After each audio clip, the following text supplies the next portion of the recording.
Hallelujah, praise the Lord.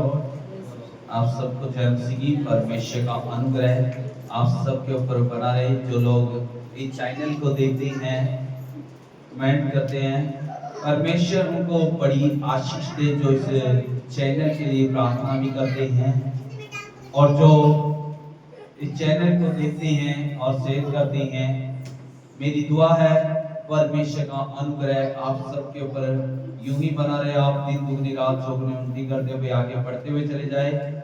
और जितने भी जन लोग परमेश्वर के जुड़ी में आए हैं, परमेश्वर आप सबको बड़ी आशीष दे। और जो आज का कलाम जो हम देखने जा रहे हैं, विजय प्रवेश, जो यीशु मसीह ने यरूशलेम में प्रवेश किया, उसके बारे में हम देखेंगे। वहां पे बहुत सारी आप भीड़ को देख रहे हैं, बहुत सारे लोगों को देख रहे हैं। वहां पे लिखा है, मत्ती रचित समाचार में लिखा है 21 का, अगर 1 से 11 में हम देखें तो 10 और 11 में लिखा हुआ है, तब उसने यरूशलेम में प्रवेश किया तो सारे नगर में हलचल मच गई और लोग कहने लगे, यह कौन है?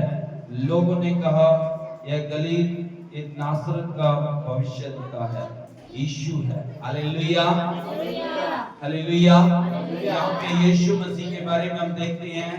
यहाँ पे योएल नबी की जो भविष्यवाणियां हुई थी, बहुत सारे यीशु मसीह आने की जो भविष्यवाणियां हुई थी, बहुत सारे लोग इंतजार कर रहे थे, बहुत सारे लोग दुख में थे, बहुत सारे लोग परेशानियों में थे, बहुत सारे लोग इंतजार कर रहे थे कि उद्धार की हमें जरूरत है, कि हमें कोई आएगा, वो राजा आएगा जो हमें इस गुलामी से, इस परेशानी से छुड़ाएगा। हालेलुया।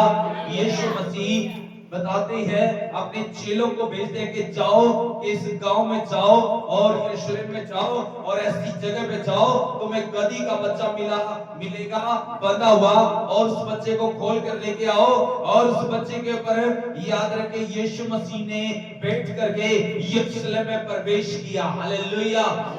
और जब पुराने जमाने में जब गधी का बच्चा कौन यूज किए जाते थे, गधी के बच्चे को या गधे को यूज राजा किया करते थे। हालेलुया।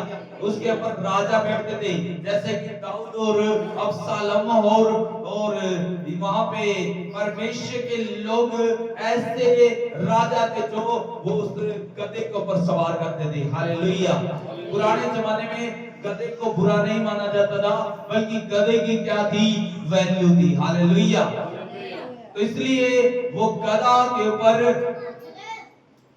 यरूशलेम में यीशु मसीह ने क्या किया? प्रवेश किया। उस राजा ने क्या किया?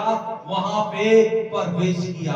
वहां के लोगों ने यीशु मसीह को ग्रहण किया। वहां के लोगों ने, हम देख रहे हैं कि वहां के लोग परमेश्वर का आदर करने के लिए निकल आए हैं। जैसे ही लादू के गधे के बच्चे को लिया गया, तो वहां पे लोगों ने, लादू ने इनकार नहीं किया, बल्कि लादू ने चाहा कि वो भविष्यवाणी पूरी हो रही है जो परमेश्वर के वचन में लिखी है। हालेलुया। लादू ने जान लिया कि इसने गधी के बच्चे के ऊपर बैठ के आएगा, तो वो गधे पर बैठ के आएगा, वो यीशु मसीह है। हालेलुया। वो राजा है मेरा, वो हमारा देश का राजा है, वो हमारा राजा है और वो राजे की हमें जरूरत है। राजा के बगैर प्रजा अधूरी है, राजा के बगैर हम बीमार है, राजा के बगैर हमारा कोई रखवाला नहीं है, राजा के बगैर शैतान हमें बीमार करता रहता है। हालेलुया। आज जैसे यरूशलेम के लोगों ने उस राजा की जरूरत थी, यीशु मसीह की जरूरत थी, आज हमें भी उस राजा की जरूरत है। आज अगर हम दुखी हैं, परेशान में हैं, तकलीफ में हैं, तो याद रखें, पहली बात वो राजा का इंतजार करते। Hallelujah, hallelujah. वो राजा का इंतजार कर रहे थे। और इस कलाम में हमें पता लगता है, तो जब गधी के बच्चे के ऊपर आया यीशु मसीह, तो वो राजा उन्होंने स्वीकार किया। हालेलुया। किसको स्वीकार किया? अपने राजा को स्वीकार किया। और उसने जब उन लोगों ने यरूशलेम में, जब यीशु मसीह ने बेतफगे के पास पहाड़ पर ऐसी जगह पे ढलान पर था, तो वहां पे पहुंचा, तो वहां पे पहुंचने से ही लोग आनंद के मारे, खुशी के मारे पुकारने लगे उसको, होसाना होसाना, धन्य है जो राजा गधे के ऊपर सवार होकर के आ रहा है। Hallelujah hallelujah. वो राजा बन करके आ रहा है। वो राजा, आपका राजा, मेरा राजा, हम सबका राजा। अगर आज वो राजा हमारी जिंदगी में है तो हमारी जिंदगी में सुख, चैन और शांति का जीवन होगा। हालेलुया। अगर राजा नहीं है तो प्रजा को कोई भी नुकसान उठाना पड़ सकता है, दुख उठाना पड़ सकता है, परेशानियां उठानी पड़ सकती है। अधलोक से कोई नहीं बचा सकता, उस नरक से कोई नहीं बचा सकता। एक ही राजा है, वो जानते हैं यीशु मसीह मेरा राजा है, यीशु मसीह मेरा उद्धार करता है, वो मुझे बचा सकता है। हालेलुया। इस कलाम में हम देखते हैं वहां पे यीशु मसीह ने जब प्रवेश किया तो लोगों ने जो उनके पास था, याद रखे यीशु मसीह के लिए गधे को दे दिया। याद रखे, क्या आज यीशु मसीह के लिए उन लोगों ने कपड़े दे दिए?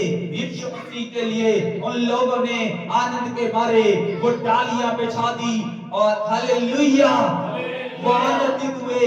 याद रखे, पहली बात उन्होंने अपना राजा स्वीकार किया। दूसरी बात, जो उनके पास था परमेश्वर को सब कुछ देने के लिए वो तैयार हो गए। हालेलुया। जब वो तैयार हो गए तो ऐसा हुआ, यीशु मसीह जब आ रहा था वहां पे लोग पुकार पुकार करके कह रहे थे कि यही मेरा राजा है, यही मेरा उद्धार करता है, इसी राजा की हमें जरूरत थी, इसी उद्धारकर्ता की हमें जरूरत थी। हालेलुया। आज भी यीशु मसीह चाहता है कि आप यीशु मसीह को अपना राजा बनाएं। यीशु मसीह चाहता है कि आज परमेश्वर चाहता है, क्योंकि यीशु मसीह ही आज वो मार्ग है, यीशु मसीह ही वो रास्ता है, यीशु मसीह ही वो राजा है। आज जैसे राजा का आनंद बहुत सारे चर्च में मनाया जा रहा है, और जब यरूशलेम में जैसे प्रवेश यीशु मसीह ने किया था, स्वर्ग में भी प्रकाशित वाक्य में भी लिखा है, ऐसे ही जब परमेश्वर के लोग उसके साथ होंगे, वहां पे भी खजूर की डालियां लेकर के वहां पे भी आनंद स्वर्ग में भी मनाया जाएगा। वहां पे भी स्वर्ग में भी लोग खुशियां मनाएंगे, वहां पे भी राजाओं का राजा पुकारेंगे। आज वो राजाओं का राजा वो प्रभु यीशु मसीह है। हालेलुया। आज हमें राजा को स्वीकार करने की जरूरत है। वो राजा हमारे दिल के अंदर आना चाहता है। प्रकाशित वाक्य में भी लिखा है, दिन के बीच में जो अपने हृदय के दरवाजे को खोलता है तो मैं उसके भीतर आऊंगा। हालेलुया। और वो राजा आएगा तो आपकी जरूरतें भी पूरी करेगा। वो राजा आपका ख्याल रखेगा, वो राजा आपका प्रबंध करेगा, वो राजा आपका इंतजाम करेगा, वो राजा आपके आंसुओं को देखेगा, वो राजा आपके सब आंसुओं को पोंछ डालेगा, वो राजा आपकी तकलीफों को दूर करेगा। ऐसा राजा है जो आपके पास बैठ करके सुनता है। हालेलुया। वो राजा कहता, देख मैं तेरे साथ भोजन भी करूंगा। वो ऐसा राजा है जो आपकी सुनेगा, वो आपकी समस्याओं को सुनेगा। यीशु मसीह ने जब यरूशलेम में प्रवेश किया, वहां पे बड़े बड़े चमत्कार किए, वहां पे लोग आनंद के मारे पुकारने लगे, और बहुत सारे लोग विरोधी थे, बहुत सारे लोग विरोधी थे। यीशु मसीह ने कहा, अगर ये लोग चुप रहे, वहां पे बहुत सारे शास्त्री फरीसी पुकारने रहे थे, इनको चुप करें। यीशु मसीह ने कहा, अगर ये चुप रहे तो पत्थर भी क्या करेंगे? चिल्ला उठेंगे।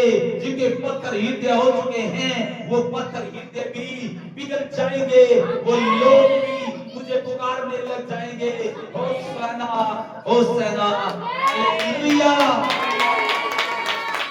यीशु मसीह ने कहा, याद रखे, राजाओं का मन भी किसके वश में है? हमारे परमेश्वर के वश में है। उसने कहा, राजा भी क्या करने लग जाएंगे, चिल्लाने लग जाएंगे। वो पत्थर हृदय जिनके वो लोग भी चिल्लाने लग जाएंगे। अगर ये चुप रहेंगे तो याद रखिए सारी दुनिया चिल्लाने लग जाएगी। Hallelujah hallelujah. इसलिए ये चुप नहीं हो सकते, ये मेरी महिमा कर रहे हैं। हालेलुया। उन्होंने स्वीकार किया कि होशाना होशाना कह करके, और जब यरूशलेम में प्रवेश किया तो वहां पे बहुत सारी भीड़ देख करके अचंभित होगी। वहां पे बहुत सारी भीड़ देख करके अचंभित हुई कि कौन है यो, इतना बड़ा इसका स्वागत किया जा रहा है। कौन है ऐसा स्वागत किसी का भी नहीं किया गया था। ये कौन है जिसका इतना बड़ा स्वागत किया जा रहा है, जिसके पीछे लाखों लोग दौड़ रहे हैं, जिसको पुकार पुकार करके होशाना कर रहे हैं। तो वहां पे बताया गया कि ये नासरत का यीशु मसीह है, जो भविष्य दूता है, ये यीशु मसीह है। हालेलुया। आज यीशु मसीह वो राजा बन करके, वो उद्धार करने के लिए, वो छुड़ाने के लिए, वो बचाने के लिए, वो लोगों को छुड़ाने के लिए इस दुनिया के बीच में आ चुका है। इसलिए ये लोग पुकार करके कह रहे हैं, ये लोग पुकार करके कह रहे हैं, धन्य है उस परमेश्वर को, धन्य कह रहे हैं उस प्रभु यीशु मसीह को पुकार करके कह रहे हैं, होशाना होशाना। आज हमें जरूरत है पुकारने की। अगर आज हम पुकारेंगे तो परमेश्वर क्या करेगा, परमेश्वर कार्य करेगा, परमेश्वर आपके जीवन में कार्य करेगा। आज हम पुकारेंगे, अपने हाथ में लगाएंगे तो परमेश्वर कार्य करेगा। आमीन।